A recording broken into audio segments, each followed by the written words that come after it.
So yesterday I was in Kentucky Kingdom, riding Storm Chaser and Lightning Run as many times as I could. And today I'm at Busch Gardens, Williamsburg. Granted, I got here at like 6:45, but it was worth it to see Celtic Fyre. This is my #1 attraction at any amusement park that I have ever been to. This beats every roller coaster, everything else that I've ever done or seen. This was worth the 620-mile drive to rush out here. Now, granted, I will be here tomorrow too. Now, this is cool because you're going right out over the water here, but SeaWorld San Antonio goes out over the water too, and it's a bigger version. Don't get me wrong, this one's still cool though.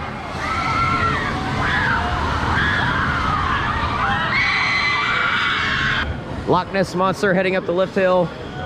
Alpengeist dropping right now.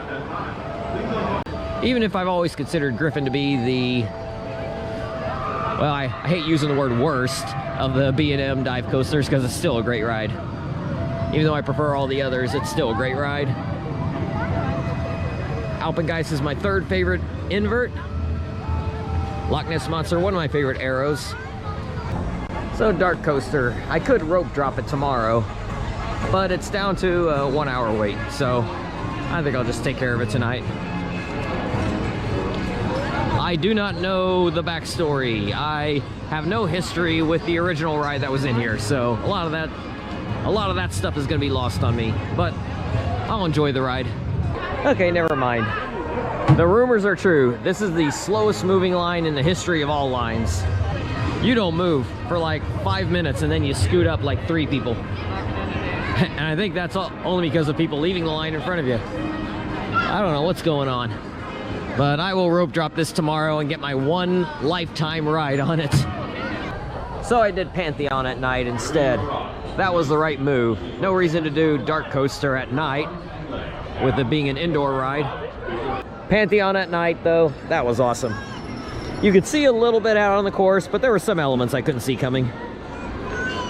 And last year I think I might have got a night ride at the end. Maybe it was a twilight ride, I don't know. But that was a true night ride, so that was worth it. That was worth giving up Dark Castle for. I'll do DarKoaster. I'll do DarKoaster in the morning. I literally walked into the queue of Apollo's Chariot in the final minute. They said 45 seconds. I got in the queue just in time. So I got night ride on Apollo's Chariot, and that was awesome. It's running great today. Sometimes it doesn't have the best airtime, but today, in the back row at least, it was great airtime. And there were several points along Apollo's Chariot where you can't see anything when it's a night ride. You can see the parking lot from the lift hill, but especially the turnaround helix, you can't see anything out there. Tempesto was down today. That is totally fine with me. If any coaster is going to be closed, I would say Tempesto is the one to be closed. Good thing to note, they do not open the parking gates until 30 minutes before opening. It is 9:52 now, so the parking moves a little slow too once they open it. I showed up at 9:15, good thing I did. I sat out there for 15 minutes and huge amount of cars came in behind me. Yeah, rope drop was the right way to do this one. Yeah, gotta get this one out of the way first before it gets to 1.5 hours and higher wait. Oh yeah. I heard it was 3 hours at one point. Oh, probably longer. Yeah. So I got my DarKoaster credit. I rode it twice. Power walking here at rope drop was the right way to do it. I was able to get on about the 3rd train out, then went around, got back in line. And it's already posting an hour. Second time going through took about 15 minutes or so. Not bad. Power walking here took about, if you power walk, you can get here in under 10 minutes from rope drop. And that'll get you on real quick. That's the way to do it. The trains are the same as wave breakers at SeaWorld San Antonio. Wave breaker, you have 8 cars. Here you have 5 cars. So 10 people per train instead of 16. And this is a new ride, and people with nostalgia over the previous dark ride that was in this building, they're gonna want to ride it. I have no ties to that because I never got to ride it. So some of the theming elements might be lost on me, but that's fine. It's still a good ride though. It was fun. There are some theming elements as you go through. The launches have a nice little kick to them. So as long as you don't have to wait 3 hours, this is worth doing. But definitely rope drop it, especially if you come this season. I think thanks to DarKoaster, Verbolten is a walk-on. I just rode it 5 times in about 45 minutes. Verbolten used to have the longest line in the park. Now it's DarKoaster, and that's really taken a chunk out of the line of Verbolten.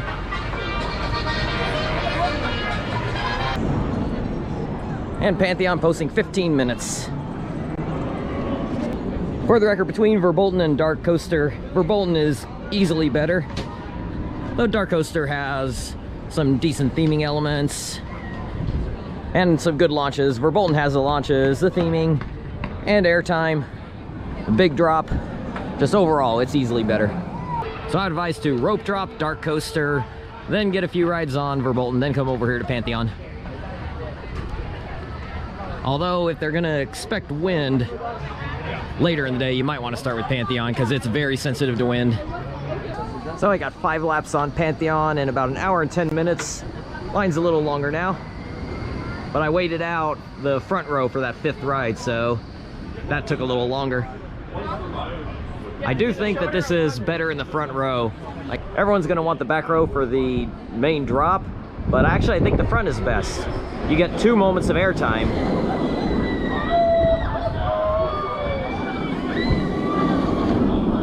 If you ride in the front, you get airtime going up, and then you get another burst of airtime on the drop.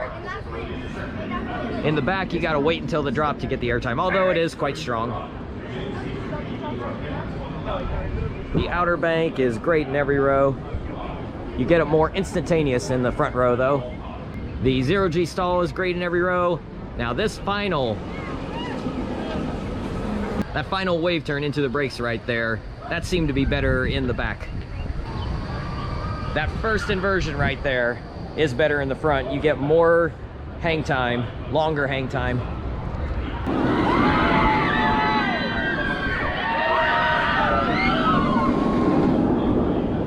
You have that little speed hill in between the 2 launches. When you take that backwards, I think it's a little better in the back.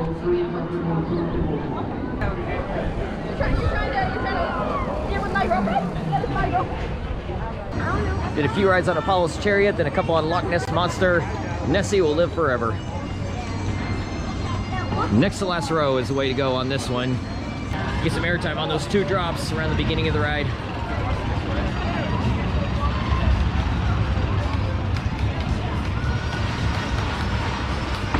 Apollo's Chariot had like a 1 train wait. Loch Ness Monster, pretty much getting on the next one. That's the one good thing about DarKoaster, is that with half the park in line for it at any given time, it shortens every other line.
So they're doing the free beer again through August 17th.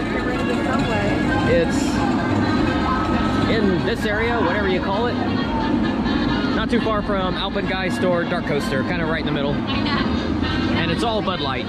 Free beer for pass holders, it's a small cup. And then 50 cents. You get 2 others for 50 cents. And if you're not a pass holder, you can still get the 2 for 50 cents.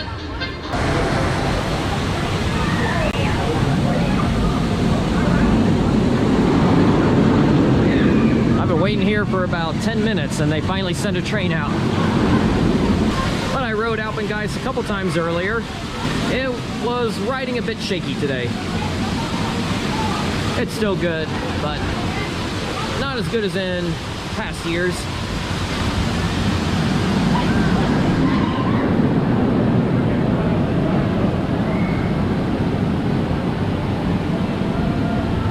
If I didn't know how to ride these defensively, I would have got headbanging on it.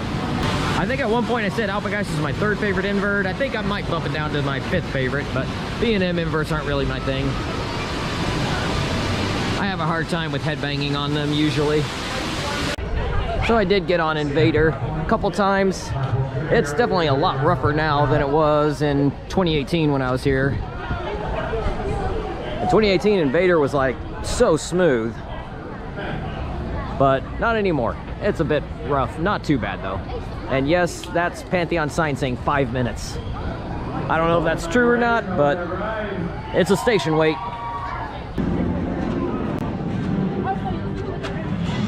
Got a couple more rides on Loch Ness Monster before I came over here. 50 minutes left, see how many rides I can get done in that amount of time. And of course I did the 3 Celtic Fyre shows.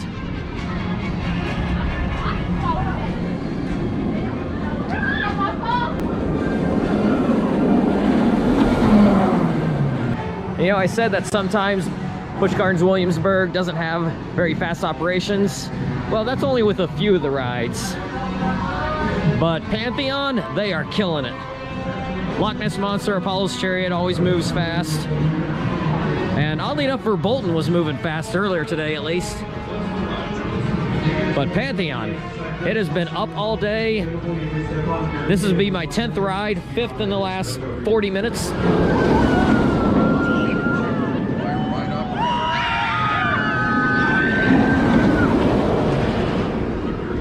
Fast operations, up all day. Can't beat that. So I got 7 rides in the last hour or so. Got here at about 8:10. It's 9:08 right now. Just got off my 7th ride in that time frame. I was able to get 1 re-ride. I guess they're still keeping the same thing that you can ride twice in a row as long as no one's waiting for your row or you find an empty seat. But 7 rides at the end there. 12 in total for the day, plus 1 yesterday. So I got at least 4 rides in between today and yesterday. Got at least 4 rides in on all the good ones. Pantheon, Apollo's Chariot, Bolton, Griffin, Loch Ness Monster. And no, I did not include Alpengeist in that. Got 3 on it. It's in that next tier below all those, for me at least. But I'm not much of a B&M invert guy like a lot of other people are. That's okay, we all have our taste. But this day went absolutely perfect, pretty much. To rope drop DarKoaster and get 2 rides on it before the line formed. That's the way to do it. That's what I recommend. Then you can go over to Bolton before it gets a line. Get a few rides on it, then come over to Pantheon. And then you can knock out the B&Ms that have really good capacity. And Loch Ness Monster has pretty good capacity. So that's it from Busch Gardens Williamsburg. Supposed to do King's Dominion tomorrow. We'll see what the weather, see if the weather cooperates.